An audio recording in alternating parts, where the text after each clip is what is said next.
नमस्कार, मी कल्याणी स्वागत करते तुमचं सर्वांचं नवीन एका व्हिडिओमध्ये माझ्या यूट्यूब चॅनलवर, ज्याचं नाव आहे मी आणि स्मित. इथं मी दिसत असेल तुम्हाला माझी कसली तरी तयारी चालू आहे. म्हणजे मी तयार झालेले आहे आणि मी बाहेर निघाले आहे. तर स्मितला शाळेत सोडलं आणि जे घरातले कामं होते ते आवरलेले आहे. दुपारचा आज वेळ आहे माझ्याजवळ भरपूर, म्हणून मग मी चाललेली आहे बाहेर. स्मितला शाळेत सोडलं आणि चला मी थोडं बाहेर जाऊन येते. कुठे जाणार मला पण बघायला भेटेल मी कुठे चालले आहे. तर खूप दिवसांपासून जायचं होतं, तर मी जाते आहे. कामं वगैरे माझे आवरून झालेले आहे आणि स्मितला शाळेत सोडलेलं आहे. आता स्मितसोबत असल्यानंतर शक्य नाही, म्हणून मग आता मी जाऊन येते आहे. मला वेळ आहे तर मी चाललेले आहे. चला तर मग निघूया. हां, तर तुम्हाला दिसत असेल आता मी इथे करते आहे गोंधण रिमूव्ह करते आहे. माझं जे गोंधण आहे जर ते टिकलीच्या खूप जास्त वरती आहे, तर त्याच्यामुळे मग ते चांगलं नाही वाटत, म्हणून मग ते रिमूव्ह करण्यासाठी आलेले आहे. आणि तिथं आल्यावर काही मोह आवरला नाही, म्हणून मग टॅटू पण काढते आहे हातांवर. मी खूप छान टॅटू पहिल्यांदा केलेला आहे. माझा पहिलाच टॅटू आहे. खूप दिवसांपासून चालू होतं की गोंधण रिमूव्ह करायचं. पण म्हणजे अशी वेळच मिळत नव्हती की कसं जायचं, त्याला वेळ पण द्यावा लागतो वगैरे, म्हणून मग आज वेळ काढलेला आहे आणि गेले. हे बघा माझा टॅटू बटरफ्लाय आहे. तुम्हाला कसं वाटलं मला कॉमेंट सेक्शनमध्ये नक्की कळवा. तर त्यानंतर घरी आले. घरी आल्यानंतर संध्याकाळ तर झालेलीच होती आणि मग संध्याकाळच्या स्वयंपाकाला सुरुवात झालेली आहे. तर कुकर लावायचं वरण भाताचं आणि एका बाजूला चहा पण ठेवलेला आहे.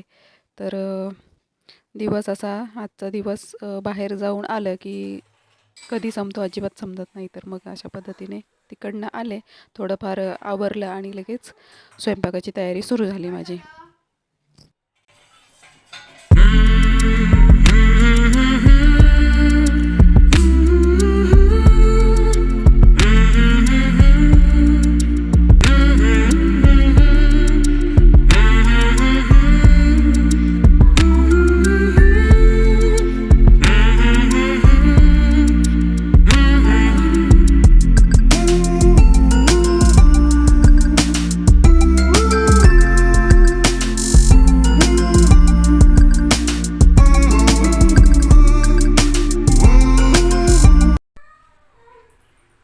काय झालं तुला? जेवण झालंय ना तुझं?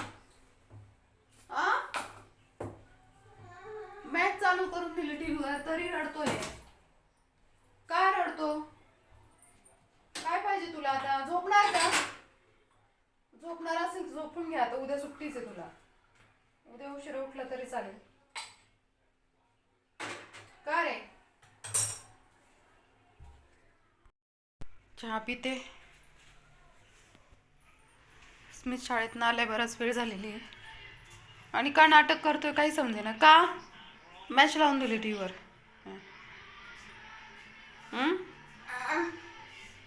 मग काय करायचं तुला? झोपायचंय काय? जेवला पण तिकडे दाखवतोय काय? उभा राहा, उभा राहा, उभा राहा. काय झोपायचं का? काय काय हो, आत्ता जेवला ना. अरे तू आत्ता जेवला, विसरला का? हे काय आता याला जेवला तरी मागतो जेवायला का? असं चिडचिड करतो. थांब आपण ज्यूस करू आता. मग ज्यूस पाजते. मग काय आता भाजी पोळी खाली ना तर पोटभर, तरी पण असं का करतो? असं त्याचं हेच समजत नाही खरं. तो जेवलेला असला ना पोटभर तरी चिडचिड करतो, पुन्हा डबल मागतो. असं वाटतं तो मोठा झालाय, त्याची भूक वाढलेली आहे, म्हणून त्याला डबल डबल तो असं मागतो. म्हणून जेव घातलं की त्याला ॲसिडिटी होते आणि खूप जास्त त्रास होतो. मग मग उलट्या सुरू होतं. मग म्हणजे काही खरंच नाही. म्हणजे त्याला जेवणाचं इतका म्हणजे का असं करायला लागलं अंदाज येत नाही की काय असं करतो चिडचिड. कसा आवाज देतोय. ज्यूस देते त्याला, टी व्ही पण बघायचं नाही, पोळी खातो पोटभर. आणि त्यानंतर मी इथं खोबरं किसून घेते आहे. अर्धा किलो खोबरं आहे. तर ते मी एकाच वेळेला सगळं किसून ठेवत असते फ्रीजमध्ये, म्हणजे ते असं खराब पण नाही होत, महिनाभराचं असतं. आणि फायदा असा होतो की सकाळी पटकन डब्बा द्यायचा असतो मला अस्मीच्या पप्पांना, तर मग भाजी पटकन करता येते, मग ते पटकन घालता येतं. मग प्रत्येक वेळेला ते काढून मग किसत बसा, त्याला वेळ पण जातो ना. तर मी असंच करते प्रत्येक वेळेला. सगळं खोबरं थोडासा वेळ मिळाला मला तर त्या वेळेमध्ये पटकन असं खोबरं किसून घेत असते. तर वेळ लागतो त्याला, भरपूर वेळ लागतो किसायला, वेळ द्यावाच लागतो हळूहळू, कारण ते एवढं सगळं खोबरं किसायचं तर ती किसणी पण हाताला लागते, तर मग त्याच्यामुळे असं असतं. तर खोबरं किसून घेते. मी तोपर्यंत झोपलेला होता आणि मग तो जर उठलेला असला तर माझं काम करू देत नाही, मग ते ओढताड होते. म्हणून मग मी आता तो झोपलेला तर हे किसून घेत होते खोबरं सगळं. चिडचिड केला आणि झोपून गेला. इथं बसल्या बसल्या झोपला होता माझं. नाहीतर स्मित असला ना बसलेला तर सारखा फेकतो, पटकन हातामध्ये उचलतो आणि फेकतो. माझं खोबरं किसून झालं तर म्हणजे भाजीला बरं पडतं पटकन असलेलं किसलेलं असलं तर. तर स्मित अजून झोपलेला आहे, तर आता केव्हा उठतो काय माहिती. थोड्या वेळात उठवतं त्याला. आणि असं आता उद्या सुट्टी येते त्याच्यामुळे मग इतकं काही नाही की सकाळी उद्या उशिरा उठला तरी चालेल. त्याला स्वयंपाक करून घेते. स्मितचे पप्पा पण नाही आलेली अजून. हां काय चाललं? ओ जेवायचं पुन्हा? मी ते काढलेलं आहे. आता मला लाडू बनवायचे आहे डिंकाचे. खोबरं पण किसायचं आहे आणि गूळ पण बारीक करायचं आहे. आणि स्मित घरी आहे, केव्हाचा त्रास देतोय आज.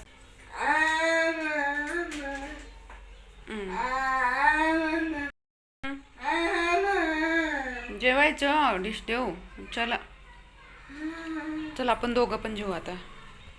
स्मितला शाळेला सुट्टी आहे आज, तर स्मित घरी आहे आणि मला बनवायचे होते डिंकाचे लाडू.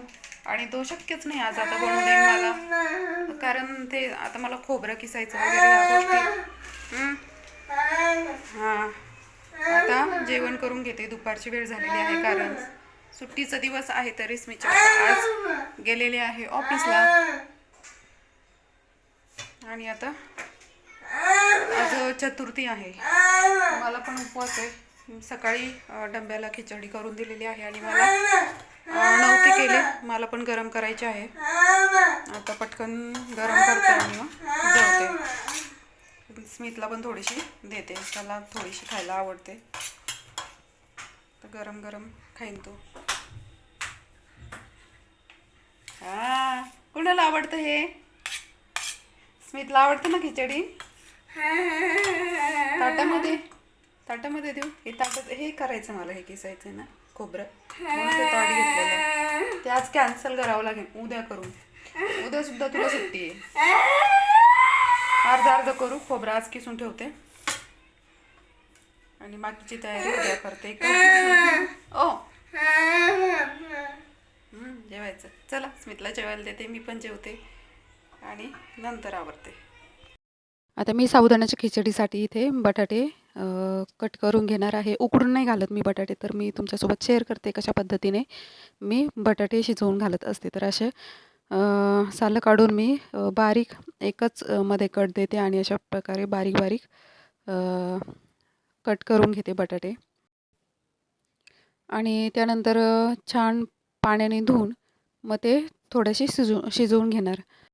थोडंसं तेल घालणार बटाट्यांमध्ये, चवीनुसार थोडं मीठ घालणार आणि 1-2 चमचा पाणी घालणार आणि हे सगळं मिक्स करून आता वाफेवर हे छानपैकी शिजू देणार. आणि 4-5 मिनटामध्ये खूप छान बटाटे आता पातळ कट केलेले आहे, ते इतकं शिजायला वेळ लागत नाही. त्याच्यामुळे हे बघा इथे शिजलेले पण आहे. आणि मी असं कढईमध्ये पण तुम्ही शिजवू शकता आणि मग याच्यामध्येच साबुदाण्याची खिचडी गरम करू शकता. पण मी ते खाली थोडंसं करपतं म्हणून मग आधी मी खिचडी परतून घेते आणि मग थोडीशी राहिली की मग त्याच्यामध्ये असं हे बघा पातेल्याला करपलेलं आहे.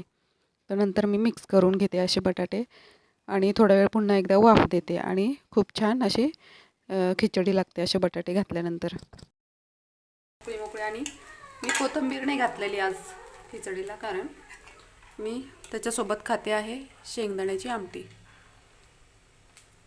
याच्यामध्ये भरपूर अशी कोथिंबीर घातलेली आहे, त्याच्यामुळे मला गरज नाही वाटली आता.